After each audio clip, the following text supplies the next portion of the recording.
Bien-aimés, bonjour. Voilà, je suis encore assise ici devant vous dans le cadre de nos vidéos quotidiennes. Je suis le pasteur Pujol Catherine Nebadjek. Voilà, et aujourd'hui, nous allons parler de ces maisons hantées que nous occupons sans le savoir, mais qui nous tuent.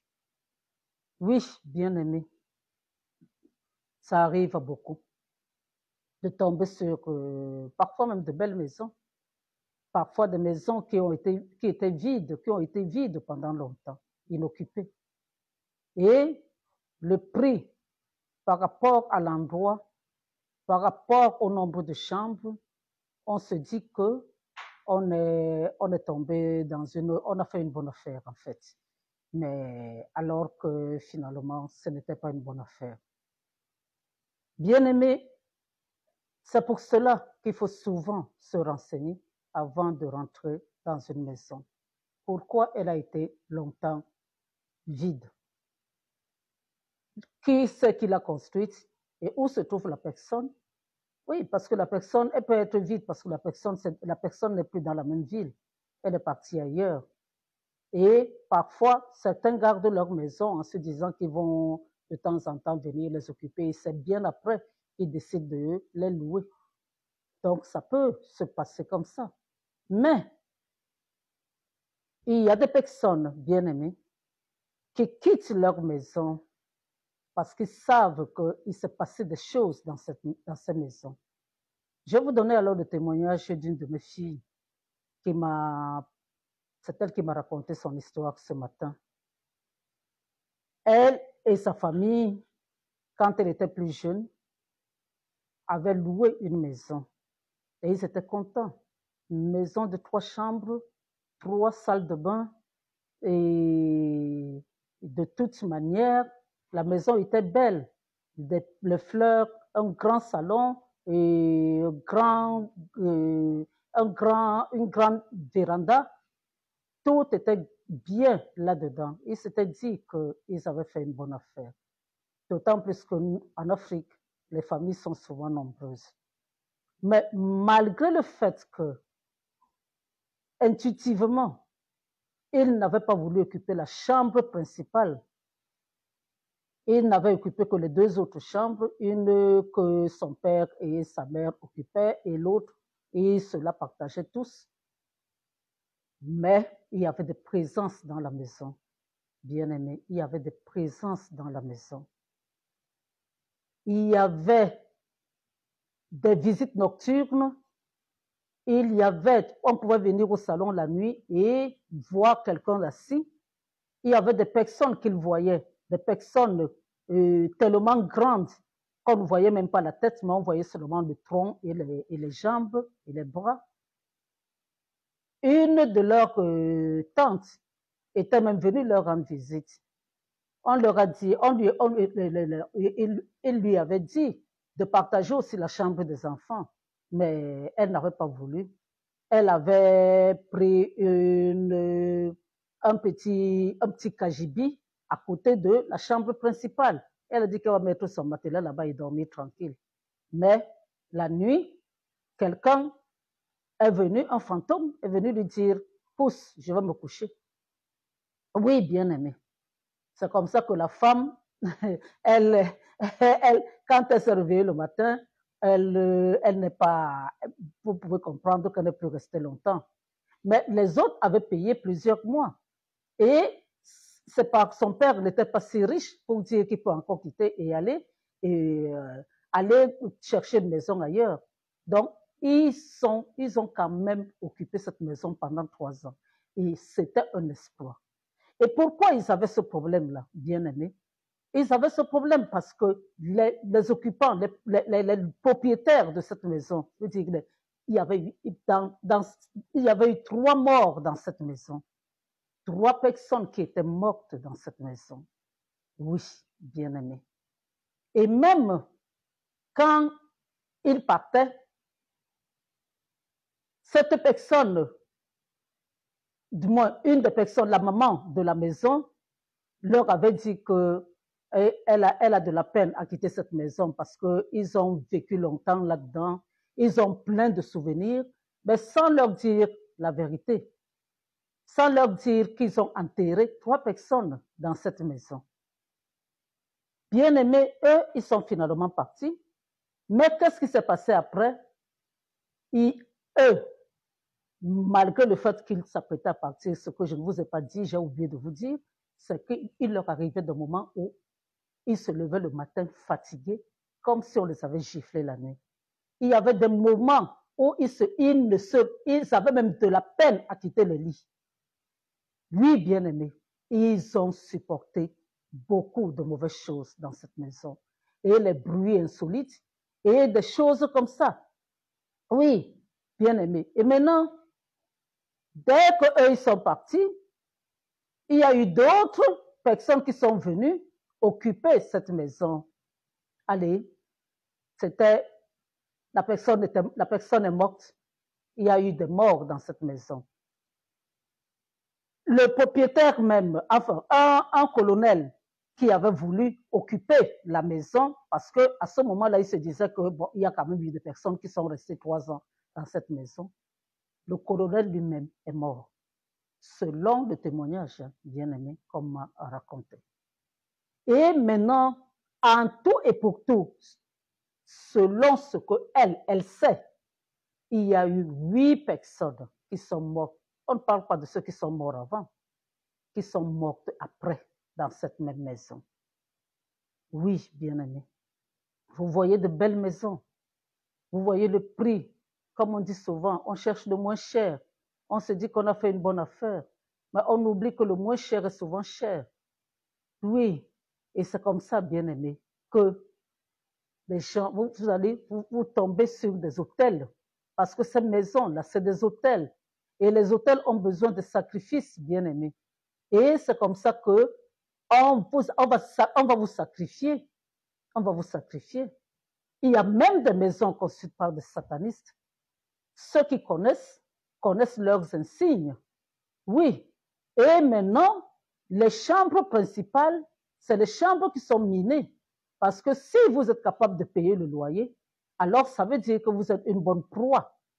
Donc, si on peut tuer pour offrir du sang pour le sacrifice, ça va se faire. Mais sinon, bien-aimé, qu'est-ce qui va se passer? Ce qui va se passer, c'est qu'on va vous pomper, on va prendre votre énergie, on va prendre vos chances, on va prendre, et c'est avec ça qu'ils vont construire d'autres maisons après. Et quand ils tombent sur des personnes qui connaissent Dieu ou qui prient, bien-aimés, ils doivent se débarrasser de ces personnes-là parce qu'ils savent qu'ils ne peuvent rien tirer de ces personnes. C'est ça, bien-aimé. Quand on entre dans une maison, bien-aimé, il faut la sanctifier.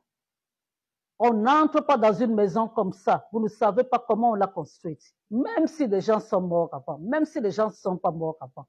Vous ne savez pas quel sacrifice on a fait dans cette maison. Vous ne savez pas comment on a fait le fondement de cette maison. Comment cette maison, vous ne savez pas quels sont enfin, comment est-ce que je peux dire ça? Parce qu'ils font des choses. Ils donnent des libations à leur père, le diable. Ils font des traditions au niveau de la fondation de la maison. Et quand on a dédié une maison au diable, bien aimé, qu'est-ce que le diable fait?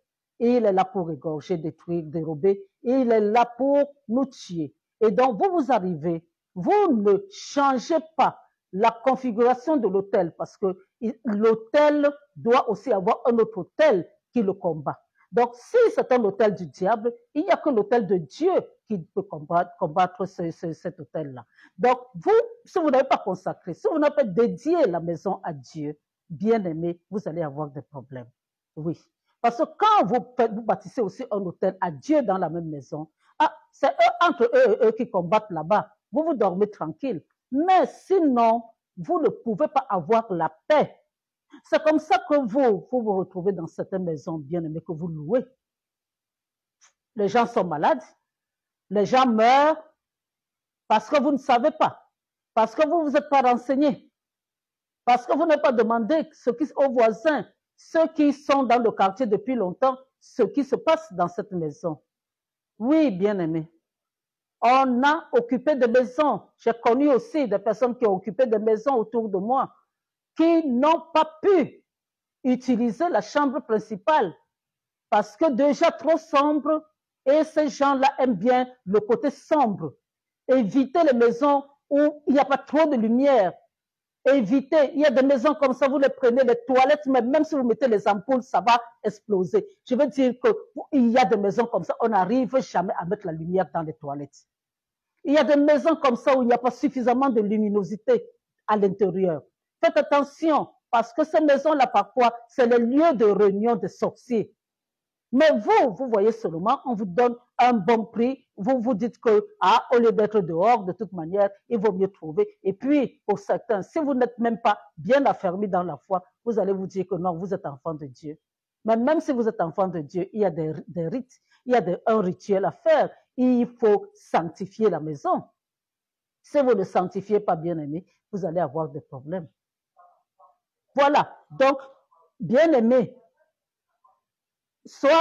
bien aimé, il faut faire attention. Il faut faire attention, bien aimé.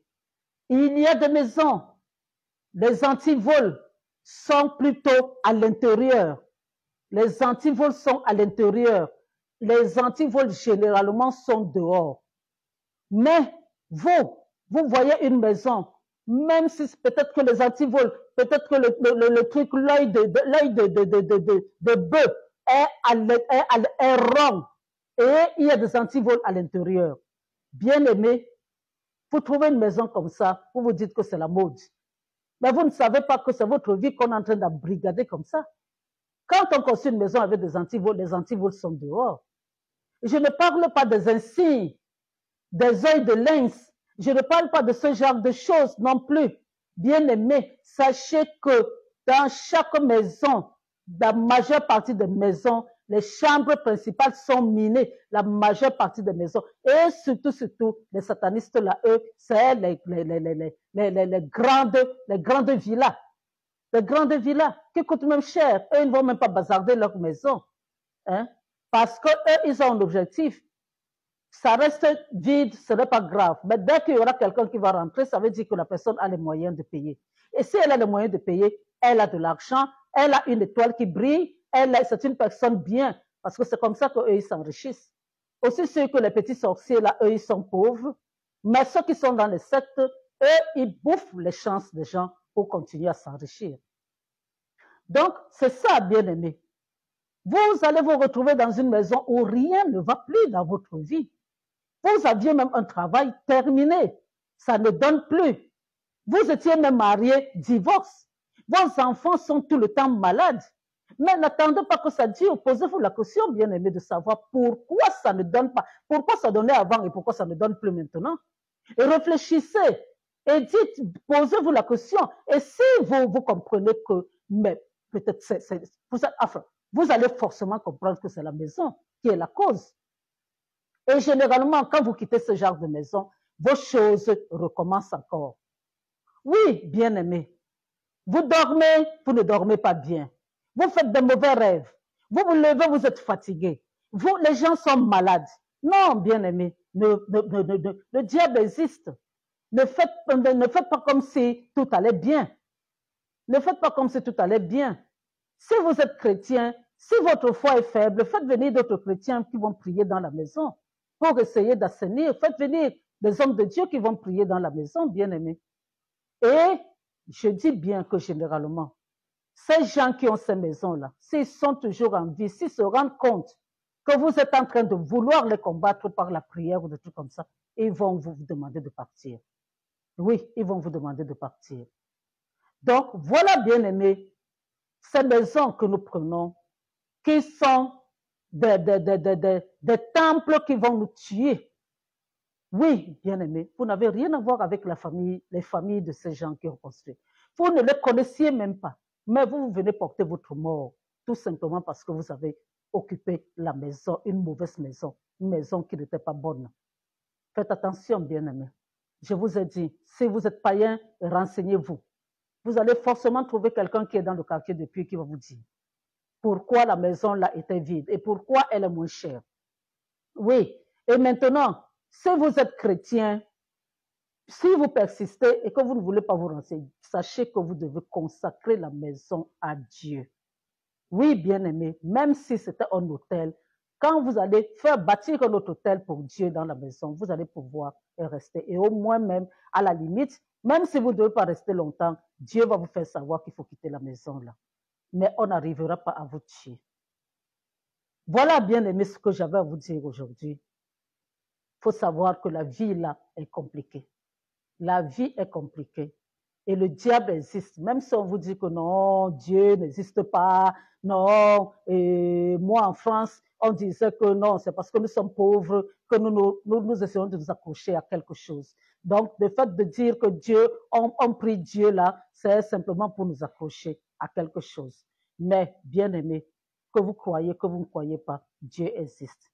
Et maintenant, vous, si vous ne croyez même pas, vous croyez que le diable existe parce que vous faites vos pratiques et tout ça, vos invocations, sachez alors que Dieu existe aussi. C'est Dieu qui a créé ce monde. Et le diable, c'est lui qui l'a expulsé sur la terre. Donc, vous ne pouvez pas croire que le diable existe, que vous avez une puissance maléfique et pensez que Dieu n'existe pas. Donc, bien-aimés, voici ce que j'avais à vous dire aujourd'hui. Faites attention à ces maisons. Faites attention à ces mauvaises personnes qui construisent leur maison. Faites attention, bien-aimés, à votre vie. Faites attention à la vie des membres de vos familles qui sont avec vous. Parce que la vie n'est pas rose. Il y a des attaques, il y a des endroits qui sont bien, d'autres qui ne sont pas bien. Donc, voilà, bien-aimés. Si vous n'avez pas Dieu, vous êtes sur la terre pour rien. Si vous n'avez pas ce Jésus-là, vous êtes venu sur la terre pour rien, bien-aimé. Je vous ai dit, le salut, ce n'est pas par les mérites. Le salut, c'est uniquement par Jésus. Même si vous êtes gentil, même si vous n'insultez personne, même si vous donnez tout ce que vous avez aux pauvres, même si vous faites, si vous n'avez pas Jésus, vous irez en enfer. Je vous ai toujours dit que c'est injuste, n'est-ce pas? Oui, ça peut paraître injuste, mais c'est tout simplement parce que c'est lui seul qui est venu sur la terre pour mourir à notre place. Hein? Nous lui devons nos vies. Nous lui devons nos vies. Oui, bien-aimé, c'est par lui que nous pouvons simplement espérer. Vous savez que quand quelqu'un meurt, pour certains pays, dans certains pays, il y a des amitiés qui sont tellement puissantes que quelqu'un va donner sa vie pour son ami. Ça, c'est rare, mais il y a des amitiés comme celle-là. Mais quand vous dites, vous ouvrez votre bouche, vous dites que vous devez la vie à quelqu'un, ce n'est pas quelque chose qui va finir là comme ça, c'est toute votre vie que vous le devez. Donc, nos vies sont entre les mains. Jésus nous a rachetés. Donc, nous lui appartenons. Vous l'acceptez ou vous ne l'acceptez pas, c'est comme ça. Vous le refusez sur la terre, quand le moment sera venu, quand vous allez mourir, vous allez le rencontrer. Parce que c'est lui, le juste juge, qui va vous envoyer en enfer. Donc, il nous laisse le temps ici sur la terre pour que nous puissions bien aimer, que nous puissions nous puissions être sages et le connaître et demander pardon et l'accepter comme Seigneur et Sauveur. C'est pour cela. Et il tarde à venir tout simplement parce qu'il laisse encore le temps à tous ceux-là qui traînent de le connaître. Oui, bien aimé. Demandez donc pardon. Vous qui êtes naïfs, vous qui êtes stupides, qui ne voulez pas l'accepter comme Seigneur et Sauveur, demandez-lui pardon. Vous qui vivez d'une manière, vous qui croyez que même l'argent, là, vous allez se faire en tuant les gens que vous allez avoir de l'argent, demandez-lui pardon, bien-aimé. Parce que tant qu'on vit, il y a toujours de l'espoir. Reconnaissez l'acte qu'il a posé sur la croix pour nous sauver. Demandez-lui. Dites-lui que vous lui ouvrez vos cœurs pour qu'il vienne s'installer et qu'il dirige vos vies. Et demandez-lui de vous donner son Esprit Saint. C'est lui qui nous dirige, c'est lui qui nous aide à marcher selon les voies de Dieu. C'est lui qui a la charge de vivre avec nous pendant que nous sommes sur la terre. Oui, bien-aimés, faites-le. Je n'aurai de cesse de vous demander d'accepter Jésus-Christ parce que je n'ai pas envie de me retrouver seul au ciel. J'ai envie que vous soyez avec moi. Quel que soit votre statut aujourd'hui, je sais que vous m'écoutez et que vous allez le faire. Alors, je vous dis au revoir Je vous bénis de toutes sortes de bénédictions et je vous dis à demain, si Dieu le veut bien. Amen.